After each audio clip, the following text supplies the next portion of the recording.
Ислам – неотъемлемая часть истории и основа самосознания таджиков. После разгрома арабами Сасанидской империи персоязычные народы начали массово принимать мусульманскую религию.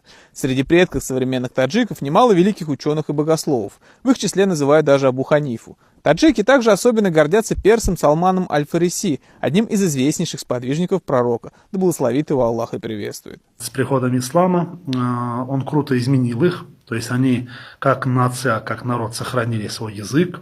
Но от арабов переняли только то есть от арабов переняли они арабицу, писали свои тексты арабским языком. И впоследствии из персоязычной среды, особенно из таджикоязычной среды, из дарийской среды, скажем так, вышло много известных ученых, особенно хадисоведов. Наравне с арабами персы заложили базовые элементы фундамента мусульманской цивилизации и активно участвовали в ее развитии. Яркий пример – официальный язык Османской империи, являвшийся до 20 века оплотом ислама. Будучи в основе тюркским на 80-90%, он состоял из персидских и арабских слов. Причем многие арабизмы в нем появились именно посредством персидского. Бухара, как известно, стала центром в Средней и Центральной Азии, центром знаний, центром культуры, центром литературы, центром науки, наук притом естественных и религиозных наук. Также таким же городом был Самарканд.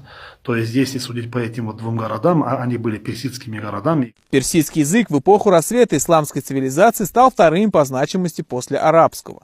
Имея богатейшую доисламскую историю, исчисляемую тысячелетиями, предки таджиков, помимо всего прочего, передали мусульманскому миру образцы структуры управления государством, внесли огромнейший вклад в развитие науки, искусств и архитектуры. Считается, что булгары, территория древней Булгарии находится на территории Среднего Поволжья. Известно, они приняли ислам в IX веке. Источники говорят, что булгары вели торговлю с Бухарой, Самаркандом, и ислам приняли от них. И элементы даже культуры бухарской, как раз тогда Бухарский Эмират, они переняли от них. Зачастую в научных кругах можно услышать такое понятие, как арабский халифат. Это не совсем справедливо. Если бы исламскую цивилизацию можно было сравнить с телом, то арабы являлись бы в нем одной рукой, а персы, несомненно, были бы другой.